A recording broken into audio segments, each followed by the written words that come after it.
আসসালামু আলাইকুম এভরিওয়ান। আজকে আমি আপনাদেরকে দেখিয়ে দেব যে ইমোতে ব্লক করেছে নাম্বার, কিন্তু ব্লক চুরাতে পারতেছেন না, খুলতে পারতেছেন না।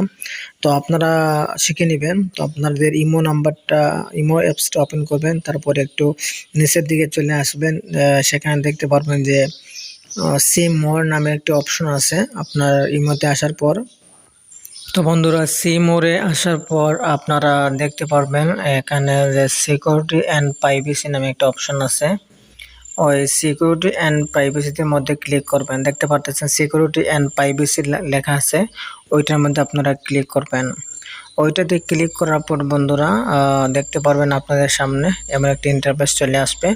এখানে অনেকগুলো অপশন চলে আসছে। তো আপনারা তো ব্লক খুলবেন, ব্লক লিস্ট যাদেরকে করেছেন, এই যে দেখতে পাচ্ছেন মূল কাহিনী। এখানে ব্লক লিস্ট, এই যে 38টা আমি ব্লক করে রেখেছিলাম এই নাম্বারগুলো। তো এখানে আপনারা দেখেন আনব্লক করতে পারবেন। তো ভিডিওটা যদি ভালো লাগে তাহলে শেয়ার করে দেন।